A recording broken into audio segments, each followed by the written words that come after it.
안녕하세요, 여러분. 잘 지내셨나요? 오늘은 4차 시 동전계수 구하기를 배워볼 겁니다. 이번 차시에는 반복문을 응용해서 푸는 문제입니다. 드디어 프로그램 문제다운 문제를 푸네요. 저번 차시에서 고투문으로 반복하는 방법 배웠죠? 이번 차시에선 그걸 응용해서 반복문 안에 반복문이 있는 것을 배울 거예요. 처음에 배우면 되게 헷갈리는 개념인데 나중에는 쓸 일이 많아서 계속 쓰다 보면 자연스럽게 이해가 돼요. 그러니까 처음부터 이해 안 된다고 좌절하지 마시고 물 흐르듯이 그냥 자연스럽게 익혀간다고 생각하세요. 그리고 이번 차시 문제가 고투문으로 하면 되게 헷갈려요. 문장도 막 길어지고 그러거든요. 그래도 반복문 안에 반복문이 이루어지는 과정을 이해하는 데 도움이 되니까 웬만하면 고투문을 사용해주세요. 그럼 다음 장에서 수업 내용 짚어볼게요. 다음 버튼 눌러주세요. 수업 내용 짚어보고 갈게요. 첫 번째, 다중반복문에 대해서 알아볼 겁니다. 참고로 다중반복문이란 이름은 그냥 제가 붙인 거니까 그냥 이름을 무시하시고 개념만 아시면 돼요. 다시 돌아와서 다중반복문의 예시와 그 구조에 대해서 알아보고 두 번째로 동전계수 구하는 문제 푸는 방법을 알려주고자 합니다. 그래서 여러분이 해결하셔야 할 문제점 2개를 소개하고 힌트를 드린 다음에 다음 장으로 넘어갈 예정입니다. 그럼 다음 버튼 눌러주세요.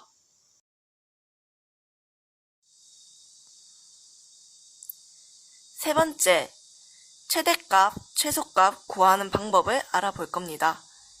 이거는 왜 배우는지 잘 모르겠죠? 나중에 수업 들어가시면 이유를 알게 될 거예요. 아무튼 변수를 임시로 저장하는 방법, 최대값, 최소값을 구하는 방법에 대해서 알아보고 퀴즈를 한번 풀겠습니다. 마지막으로 간단한 프로그램을 만들어 볼 겁니다. 그럼 다음 장에서 순차를 소개하고 넘어갈게요. 다음 버튼 눌러주세요.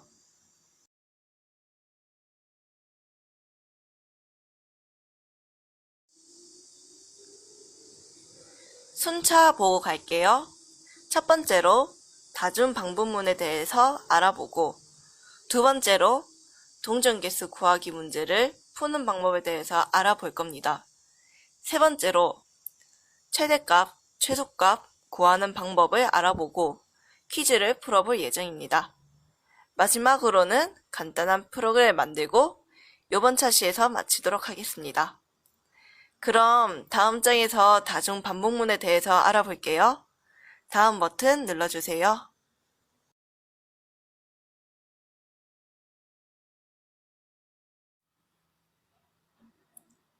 다중반복문은 반복문 안에 다른 반복문이 중첩되어 있는 것이라고 하는데 쉽게 설명하자면 반복문 안에 반복이 있는 거예요.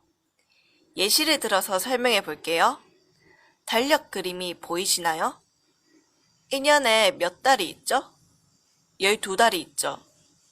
달마다 며칠이 있나요? 30일 정도라고 합시다. 이걸 반복문으로 바꿔보면 우리는 1년 동안 1개월을 12번 반복합니다. 맞죠? 그리고 그 1개월 동안 하루를 30번 반복합니다. 제가 하고 싶은 말은 1년에 12개월을 반복하고 1개월마다 30일을 반복한다는 것입니다. 반복 안에 반복이 있죠. 어떤 의미인지 대충 아시겠나요? 다음 장에선 다중반복문이 어떻게 실행되는지 구조를 알아볼 거예요. 만약 이해하기 힘드시다면 달력 예시를 떠올리면 도움이 될 것 같아요. 그럼 다음 버튼 눌러주세요.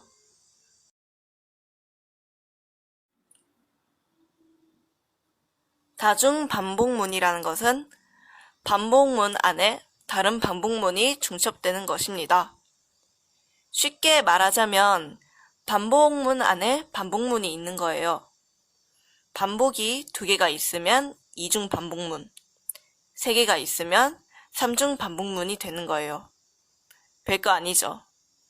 그럼 다중 반복문이 어떻게 돌아가는지 알기 위해서 이중 반복문을 예시로 들어볼게요. 중간에 있는 그림을 봐주시겠어요? 반복문 1은 바깥에 있고 반복문 2는 안에 있습니다. 그리고 반복문 1을 10번을 반복한다고 가정하고 반복문 2도 10번을 반복합니다. 이 그림의 뜻은 뭐냐 하면 반복문 1이 한 번 반복할 때 반복문 2는 10번을 반복한다는 거예요. 반복문 1이 한 번 반복할 때 반복문 2가 10번 반복합니다. 그러면 이제 프로그램의 흐름을 알아볼게요. 일단 반복문 1이 한 번 반복할 때입니다. 반복문 1을 이렇게 쭉쭉쭉 읽어가다가 반복문 2를 만났어요. 그러면 어떻게 해야 할까요? 아까 반복문 1이 한 번 반복할 때 반복문 2가 반복한다고 했으니까 반복문 2가 10번을 반복해야겠네요. 그렇죠? 그리고 반복문 2가 반복을 끝내면 어떻게 해야 할까요? 그러면 다시 반복문 1을 또다시 반복해야겠죠? 그러면 위로 다시 돌아가서 쭉쭉쭉 내려가다가 반복문 2를 10번 반복하고 또 다시 돌아가서 쭉쭉쭉 읽다가 반복문 2를 반복하고 이게 계속 반복되는 거예요. 이해가 되시나요?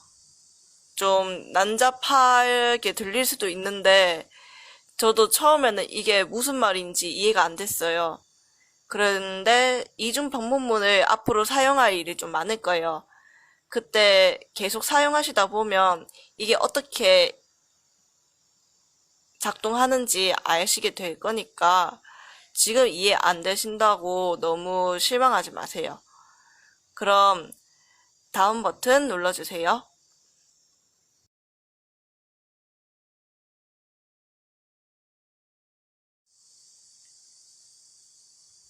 동전 개수 구하기라는 문제를 한번 풀어보겠습니다. 그 전에 문제 설명부터 해줄게요. 10원 1000개, 100원 500개, 500원 100개, 그리고 1000원 50장이 있습니다. 각각의 동전과 화폐들을 적어도 하나 이상 사용하여 53,280원을 만드세요. 그리고 사용된 화폐의 개수도 구하세요. 이런 문제 예전에 많이 보셨죠? 다만 경우의 수가 어마어마하게 많아서 손으로 직접 세기는 힘들어요. 그렇죠? 그렇다면 이 문제를 어떻게 풀어야 할까요? 방금 배웠죠? 반복을 이용해서 풀면 금방 해결될 문제입니다. 그럼 다음 장에서 어떻게 반복을 이용해야 하는지 천천히 알아보도록 하겠습니다. 다음 버튼 눌러주세요.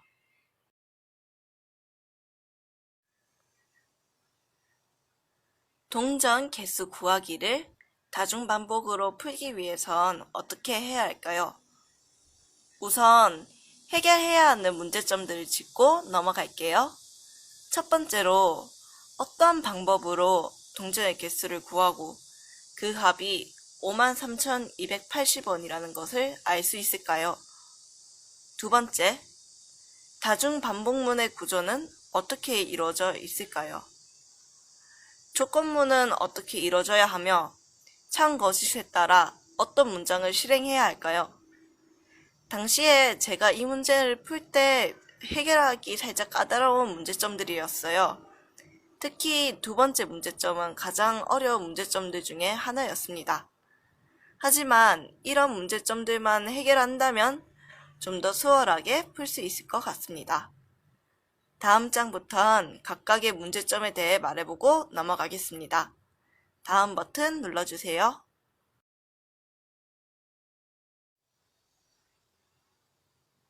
먼저 동전 개수 구하는 과정을 알아볼 겁니다. 문제 설명할 때 10원 1000개, 100원 500개, 500원 100개, 1000원 50장이 있다고 설명했었죠.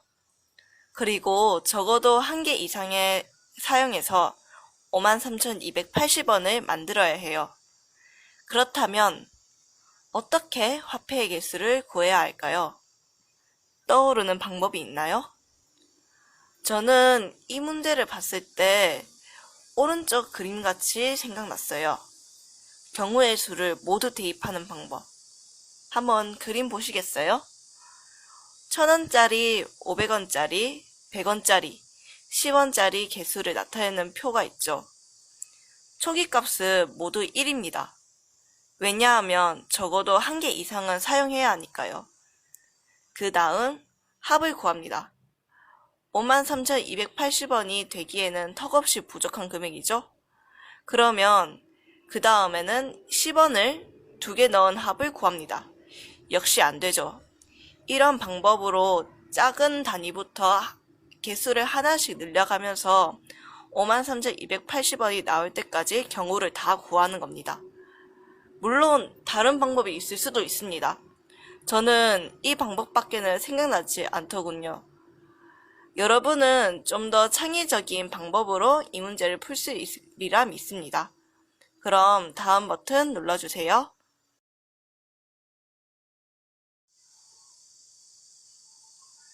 두 번째 문제점, 다중반복문 구조에 대해서 생각해 봅시다.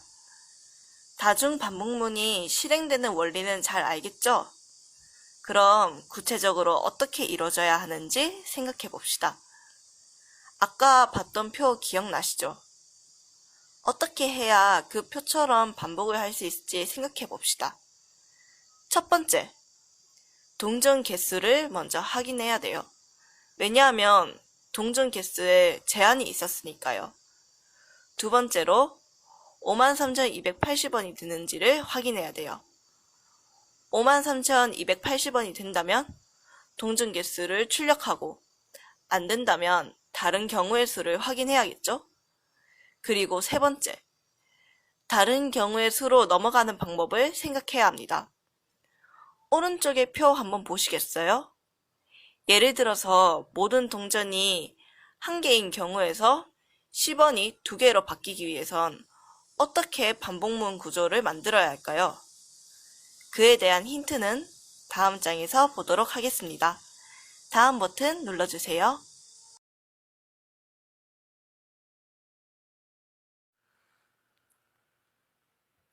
반복문에서 변수값이 일씩 증가하려면 어떻게 해야 할까요? 예를 들어보겠습니다. i라는 변수는 1부터 2가 될 때까지 일씩 증가하며 반복합니다. 그리고 i가 한번 반복할 때마다 j는 1부터 3까지 일씩 증가하며 반복합니다. 이를 그림으로 표현하면 왼쪽 표처럼 표현할 수 있습니다. 다 보셨나요? 그럼 오른쪽 그림 한번 보시겠어요? 일단 우리가 반복문을 고투로 하기 때문에 A와 B라는 분력이 필요합니다. 돌아갈 부분이 필요하니까요. 보이시나요? 그러면 순서도 위에서부터 읽어보고 왜 이렇게 와야 하는지 이유도 설명해 드릴게요. 첫 번째, i는 1이라는 초기값을 정해줍니다. 왜냐하면 i가 1부터 시작한다고 했잖아요. 그러면 당연히 처음에는 초기값을 정해줘야겠죠. 그리고 그 다음 i가 2 이하인지 확인합니다. 이거는 i가 2까지만 반복을 하기 때문이에요. 그러니까 i가 2를 넘어섰는지 아니면 2 이하인지 확인을 한번 해줘야 돼요. 만약에 조건이 맞다면 j는 1, j가 뭐 3 이하인지 이런 거 검사해야 하는데 이 이유들을 아까 위에서 말한 것과 동일하기 때문에 생략하도록 하겠습니다. j가 3 이하라면 실행 블록, 그러니까 이제 반복을 하고 싶은 문장을 실행합니다. 그리고 다시 되돌아가야 하는데 되돌아갈 때 그냥 되돌아가는 게 아니라 아까 1씩 증가한다고 했잖아요. 그러면 J에다가 1을 더해주고 다시 돌아가야죠. 그래서 J는 J 플러스 1, 그리고 고투 B로 되는 겁니다. 어떤 의미인지 아시겠나요? 만약에 J가 3까지 다 반복을 했어요. 그러면 다시 A로 돌아가서 A의 두 번째 반복을 실행해야겠죠? 그러면 이제 다시 A로 또 돌아가야 하는데 A로 돌아갈 때도 역시 그냥 돌아가는 게 아니라 I에다가 1을 더해줘야 돼요. 왜냐하면 I도 1씩 증가한다고 했었잖아요.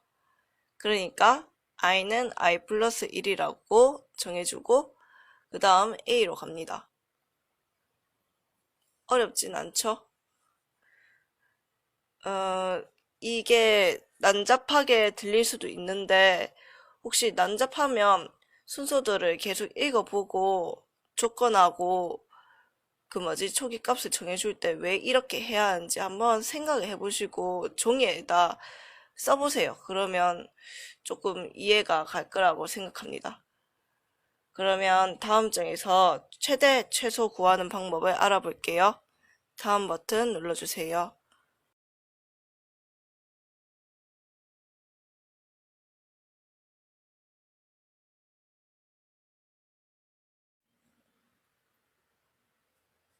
변수를 인시로 저장하는 방법에 대해서 알아볼게요.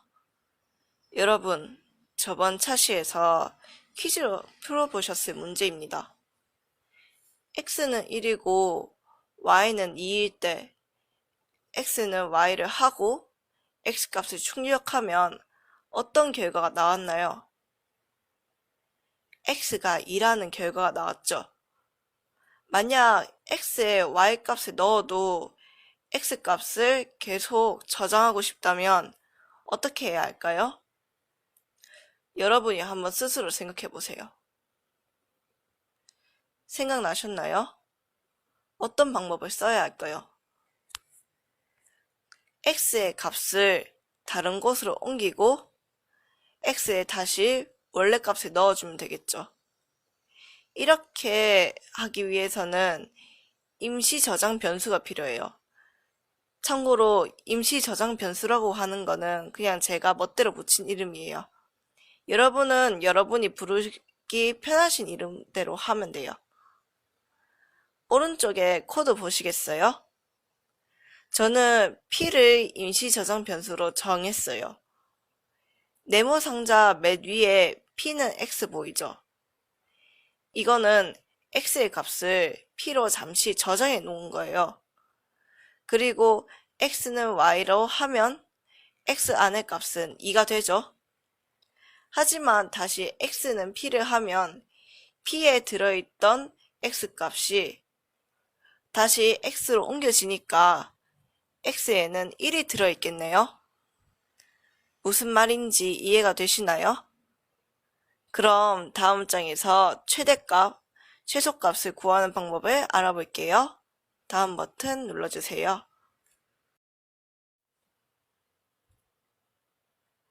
반복문에서 A와 B라는 변수가 A씩 증가한다고 가정해 봅시다. 그리고 A는 10까지, B는 7까지 증가한다고 생각합시다. A 나누기 B의 최대값, 최소값과 최대값, 최소값이 됐을 때의 A와 B의 값을 출력하기 위해선 어떻게 해야 할까요?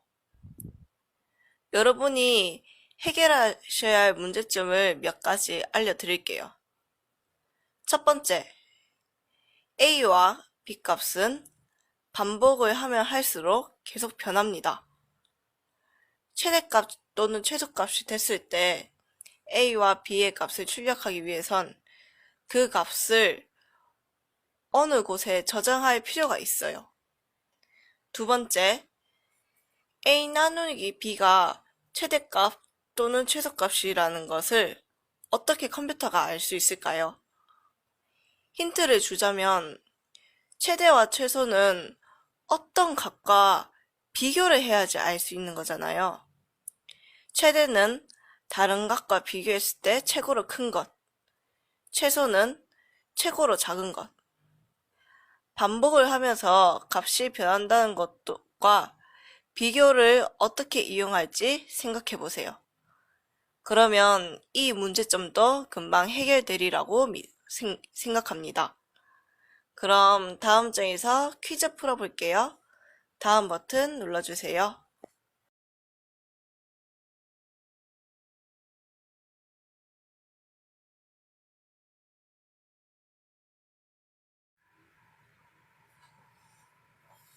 첫 번째 문제입니다. 고토문을 이용하여 구구단을 오른쪽 그림처럼 출력하세요. 우리가 처음에 배웠던 다중반복문 중 이중반복문을 사용하는 거네요. 고토문으로 만드는 방법은 대충 알고 있으니까 어렵지 않을 것이라고 생각됩니다.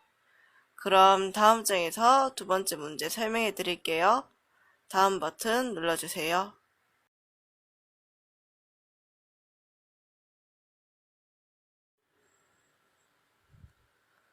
두 번째 문제입니다. 반복문에서 A와 B는 각각 10, 7이 될 때까지 1씩 증가합니다. 이때 A 나누기 B의 최대값, 최소값과 최대값 혹은 최소값이 됐을 때의 A, B 값을 구하세요. 이 문제는 이중 반복문 뿐만 아니라 최대값, 최소값을 구하는 방법을 사용해야 하네요. 앞에서 짚어봤던 문제점을 해결하면 이 문제 또한 어려운 문제는 아닐 거라고 생각됩니다. 그럼 다음 장에서 간단한 프로그램을 만들어 볼게요. 다음 버튼 눌러주세요.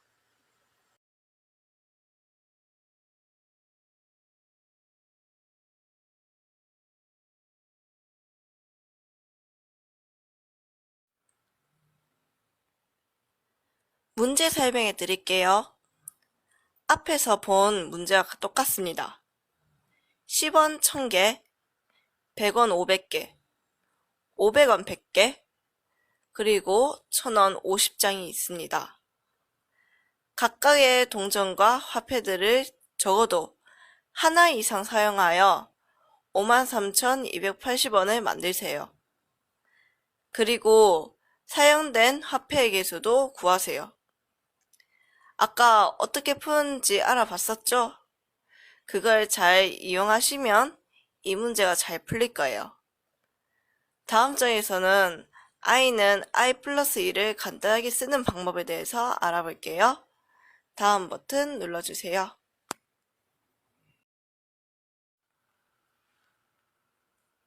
i는 i 플러스 1이 무슨 뜻인지 아시죠? 사실 얘를 더 간단하게 쓰는 방법이 있어요. 바로 i 풀풀입니다. 얘는 증감연산자인데 이름은 굳이 외울 필요 없고 사용 방법은 간단합니다. i는 i 플러스 1 대신 i 풀풀을 써주시면 됩니다. 쉽죠? 중간에 예시 한번 볼게요. i는 i 플러스 1 보이시나요? 이걸 그냥 i 풀풀로 바꿔주면 돼요. 결과는 그대로인 거 보이시죠? 나중에 포문을 쓸 때 굉장히 유용하게 쓰이니까 참고하세요. 참고로 초기 값을 정해주지 않으면 쓰레기 값이 나오니까 꼭 초기 값을 정해줘야 합니다. 그럼 다음 버튼 눌러주세요.